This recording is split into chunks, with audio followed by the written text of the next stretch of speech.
Bonjour, j'ai la joie de vous retrouver aujourd'hui pour partager avec vous un passage de l'Écriture, un passage qui va vraiment vous faire du bien.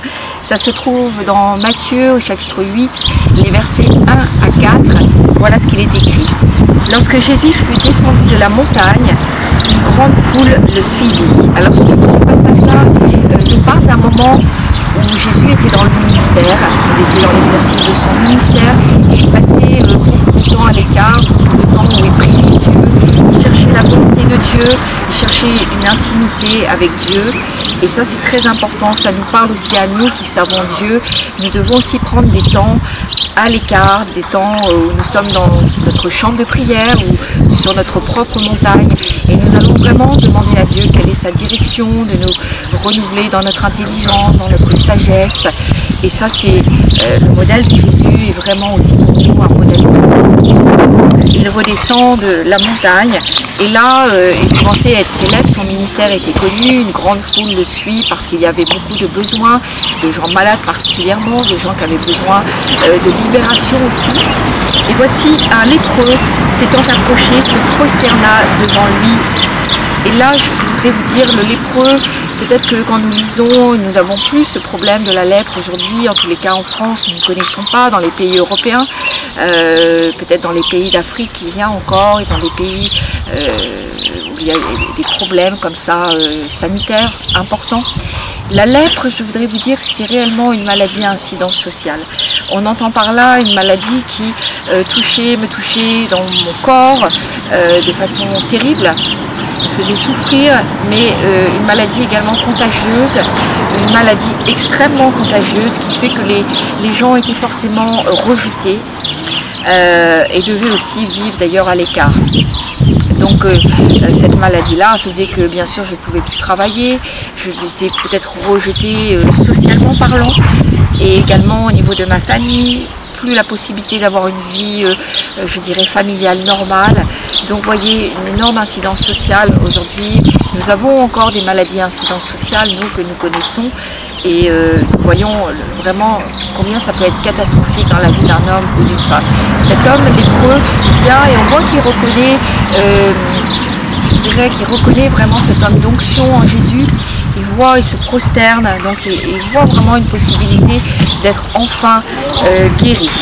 Et il lui dira la chose suivante: Seigneur, si tu le veux, tu peux me rendre pur. C'est quelque chose qui me parle beaucoup, qui devrait aussi nous parler parce que dans l'exercice de mon ministère de délivrance, je suis confrontée à cela. Seigneur, est-ce que tu veux me guérir? Nous croyons souvent que Dieu peut, parce que Dieu est tout puissant, Jésus est tout puissant, le Fils de Dieu.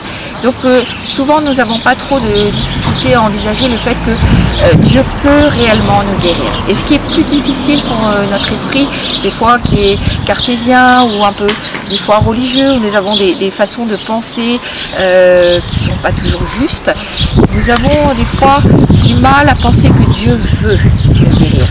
Et alors nous allons rentrer dans des raisonnements du style peut-être Dieu veut mais pas maintenant, peut-être Dieu veut mais il se sert de la maladie, il se sert de mes épreuves pour me transformer.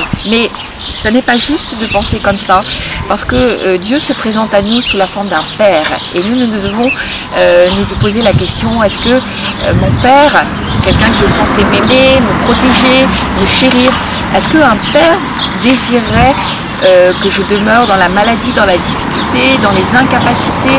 Vous voyez, je crois que la réponse, elle est non. Même si je n'ai pas eu un père qui était parfait, parce que sur cette terre, c'est difficile de trouver la perfection, mais je peux avoir quand même une conception d'un père terrestre qui va vraiment tout faire pour mon bien.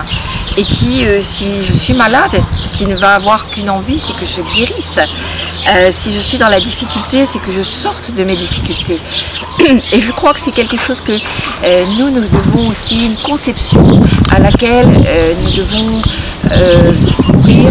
Dieu n'est pas un Dieu vengeur, Dieu n'est pas un Dieu dur, Dieu n'est pas le Dieu qui veut toujours punir, mais Dieu est un Père aimant qui souhaite que nous soyons dans les meilleures circonstances. Et vous savez, Dieu dira aujourd'hui c'est le jour du salut.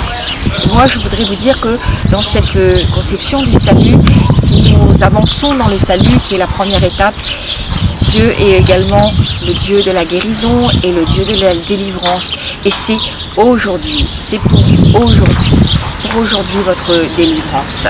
Donc je crois que quand nous avançons, quand nous venons et que nous demandons la prière, nous devons vraiment discipliner nos pensées et nous dire non seulement Dieu peut, mais Dieu veut. Et sortir de toute forme d'incrédulité qui quelquefois font la guerre et bien souvent à notre foi.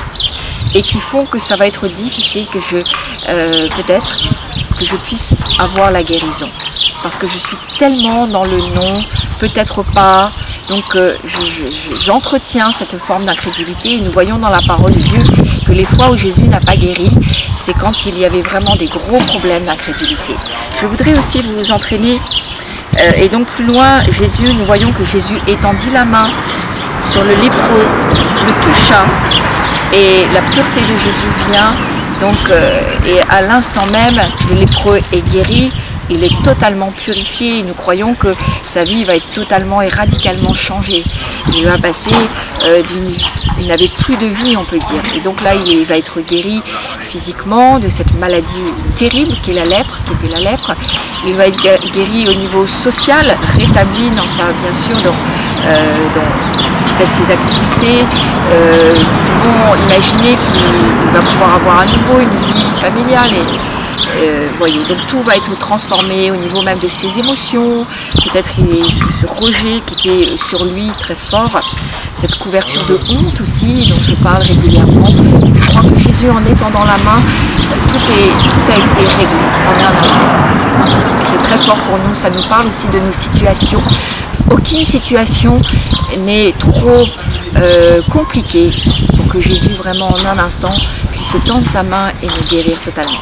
Cela peut se faire à travers un serviteur, une servante ointe, et il ne faut pas se dire que forcément ça va descendre comme ça dans ma prière personnelle.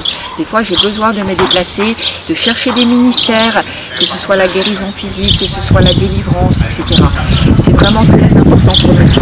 Je voudrais vous lire aussi ce passage, toujours dans Matthieu chapitre 8, au verset 16 cette fois-ci, où il est question: le soir on amena auprès de Jésus plusieurs démoniaques, il chassa les esprits par sa parole et il guérit tous les malades, afin que s'accomplisse ce qui avait été annoncé par Ésaïe le prophète: il a pris nos infirmités et il s'est chargé de nos maladies. Jésus va nous guérir et nous voyons qu'il guérit absolument tous les malades. Il n'y a exception de personne. Je crois que c'est toujours valable pour nous aujourd'hui. Je crois également que c'est par rapport à ce que Jésus a accompli.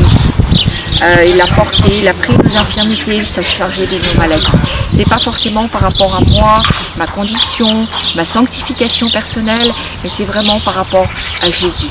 Il a porté à la croix vos maladies. Il a porté à vos croix les malédictions, vos malédictions. Il a porté vos iniquités qui sont peut-être plus générationnelles. Croyez-le, je voudrais vraiment aujourd'hui vous encourager là-dessus. Croyez que c'est pour aujourd'hui et que Dieu ne tarde pas à accomplir ce qu'il a promis dans sa parole. Soyez pleinement bénis. Vous pouvez me retrouver pour d'autres enseignements qui vont aussi vous fortifier, vous libérer aussi, parce que sur mon ministère, il y a vraiment, Dieu m'a équipé d'une onction de délivrance.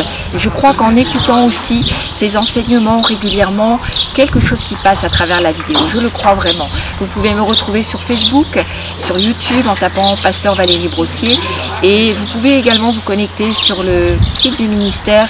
Vous retrouverez tous les séminaires, les lieux de séminaires, les dates, également les missions aussi que je fais. Donc sur l'adresse qui s'inscrit en ce moment même. À très bientôt. Soyez pleinement bénis.